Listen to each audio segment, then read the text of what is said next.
Oke, ini, kalau kita menarik ini Seroja ini di sini gituan ya, bahwa masalah tidak tertulisnya salah satu anak, Ahmad bin Isa yang bernama Abdullah, tidak menafikan keberadaannya dan hal seperti Betul. hal yang masih ditemui di beberapa kitab nasab, yang ditulis di awal penyusunan kitab nasab. Ya, Ya. termasuk, jumlah-jumlah faktor. Apakah ini memang lazim? Lazim menurut Anda yang pernah Anda elaborasi atau dikaji tentang bab nasab ini? Kalau untuk kitab-kitab nasab atau kitab-kitab panduan mengenai ilmu nasab atau kaidah-kaidah ilmu nasab, itu memang ada satu kaidah yang mengatakan bahwa tidak ditemukannya sebuah nama atau sebuah nasab di kitab-kitab terdahulu. Itu belum tentu bahwa nasab itu memang tidak ada. Nah, tetapi di sini harus memenuhi beberapa syarat agar nasab tersebut bisa diakui. Yang pertama itu adalah melalui korinah-korinah atau data-data pendukung. Misalkan apa namanya ada satu reportase seseorang yang menceritakan pada zamannya Ubaidillah bahwa Ubaidillah ini seperti ini dan seperti ini. Ah, korinah-korinah atau data-data pendukung lainnya yang menunjukkan akan kebenaran bahwasanya Ubaidillah ini memang benar-benar adalah anaknya Ahmad bin Isa. Sementara tidak sama sekali tidak kita dapatkan data itu. Kita abaikan dulu masalah foto ini, foto siapa, tapi nampak itu maskuk ya, kayak nggak jelas itu laki-laki atau perempuan. Kita fokus dulu, mungkin nanti kapan-kapan kita bicara tentang foto ini. Yang ingin saya bicarakan kali ini adalah, ini bukti kalau Gus Jazuli itu setidaknya penguasaannya kepada kitab nasab itu jauh di atas Said Qori. Kalau Said Qori kan selalu ngotot ya, dan mungkin pengikutnya yang lain, dan mungkin Ki Haji Imaduddin bahkan mengatakan bahwasanya kalau tidak ada kitab yang menyebut maka berarti itu fiktif atau bahkan nasabnya batal. Jangankan nasabnya, orangnya aja lalu dianggap tidak ada. Sementara Gus Aziz Jazuli itu ketika ditanya oleh moderatornya tentang pernyataan Sayyid Mahdi Rojai dalam takrirnya tentang bahwasanya tidak adanya nama seseorang disebut dalam kitab-kitab nasab bukan berarti nasabnya batal atau bukan berarti orangnya itu tidak ada. Apakah benar itu sebuah kelaziman atau sesuatu yang wajar terjadi? Jawaban Gus Jazuli itu ya masih masuk akal gitu, masih jujur dengan pernyataannya bahwasanya memang benar kaidahnya begitu ya. Al aslu al ilmi, asas ilmiah di dalam bab nasab itu adalah adamul wijdan la yadullu al adam. Tidak ditemukannya seseorang atau tidak disebutnya seseorang bukan berarti itu tidak ada. Ini berarti sekaligus menampar atau membantah pernyataan Ki Haji Imaduddin dulu ketika membantah pernyataan dari pondok pesantren Sarang itu yang asuhannya Gus Najih, di mana di situ sudah disebut juga ada mudikri la yadullu alal adam. Tidak disebut bukan berarti tidak ada.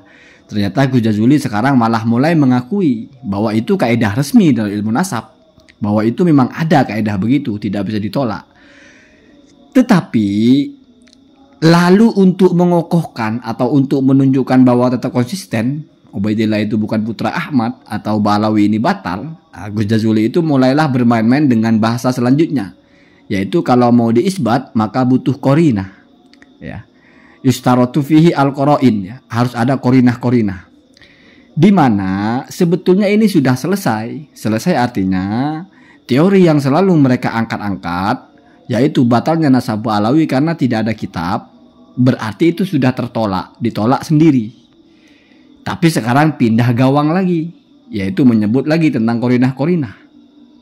Saya bisa buktikan kalau dibaca utuh kitab itu, maka korinah-korinah pun tidak bisa dipakai untuk membatalkan nasab Alawi.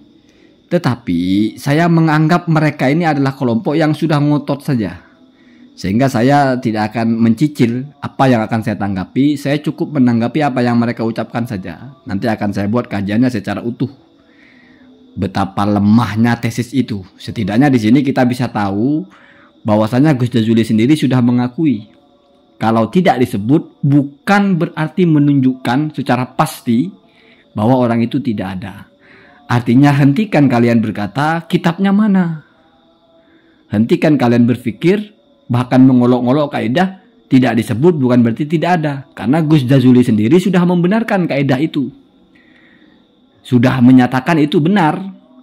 Sudah menerima dan taslim dengan pernyataan itu. Perkara memakai pisau analisa yang lain, yaitu adanya korinah atau tidak, itu sudah urusan lain. Di mana Kiai Madudin saja tidak pernah bicara tentang korinah, tapi tetap ngotot kepada tidak ada kitabnya. Dari abad keempat, abad kelima, abad keenam, abad ketujuh, dan seterusnya tidak ada kitabnya. Itu yang dijadikan sebagai hujah utama. Dan itu sudah ditolak sendiri oleh Gus Aziz Jazuli. Itu kalau jujur memahaminya. Kecuali kalau mungkin masih mau berkelit. Atau mungkin mau menelan ludahnya sendiri bahwasanya sudah menyatakan demikian. Jadi isu utama, ya saya bilang isu ya, bukan hujah, karena yang masih untuk disebut hujah itu kan butuh persyaratan ya. Itu kita anggap isu atau ya mungkin selentingan berpikir ya. Atau mungkin semacam cuplikan-cuplikan berpikir saja bahwasanya nggak ada kitabnya nggak mungkin sah. Itu sudah tertolak sendiri. Setidaknya ini kalau Syed Qori memahami ini, maka perdebatan dengan saya di Pada Suka TV itu sudah selesai. Berarti sudah mengakui bahwasanya keliru Anda kalau mengatakan kalau tidak ada disebut bukan lalu artinya batal. Kalau tidak disebut lalu artinya tidak ada. Sehingga tidak perlu lagi bertanya-tanya mana kitabnya, mana ininya, mana itunya kalau untuk bicara keabsahan nasab.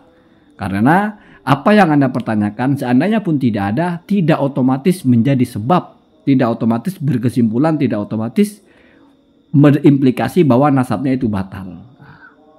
Dari sini kita bisa tahu bahwa tesis ini benar-benar rapuh. Bahkan sekarang oleh Gus Jazuli sendiri, metode utamanya atau argumentasi utamanya sudah dinyatakan tidak benar. Kenapa saya bilang tidak benar? Karena sepanjang saya mendengar Kiai Haji Madudin menjelaskan tentang nasab Ba'alawi, sepanjang saya dengar para youtuber itu, para komentator itu, semuanya berfokus kepada tidak ada kitabnya, tidak ada kitabnya, tidak ada yang menyebut, tidak ada yang menyebut, selalu begitu. Sekarang Gus Jazuli sendirilah ya, yang mengatakan bahwa dalam kaidah nasab itu adamul wijdan, tidak adanya ditemukan atau tidak adanya penyebutan, layak ni al-adam, tidak lalu maknanya adalah tidak ada. Dan itu adalah kaidah yang resmi dalam ilmu nasab. Apalagi di sini Gus Jazuli cuma mengatakan bahwasanya dan korinah-korinah itu yang menjadi syarat atau yang menjadi alternatif dari ketidakdisebutannya nama itu juga tidak ditemukan oleh Gus Jazuli. Jadi Gus Jazuli saja tidak menemukan. Ya gimana mau nemu? Orang nyarinya cuma di Google. Nyarinya cuma ngobek-ngobek kitab yang sudah ada. Sementara koroin itu atau korina itu tidak mungkin berupa kitab nasab. Kenapa? Karena itu adalah alternatif untuk mengisbat atau menetapkan keabsahan nasab ketika tidak disebut dalam kitab nasab. Bagaimana bisa korinah Anda cari dalam kitab nasab? Sementara ini bicara ketika tidak ada kitab nasab. Begitu ya. Allahumma hadina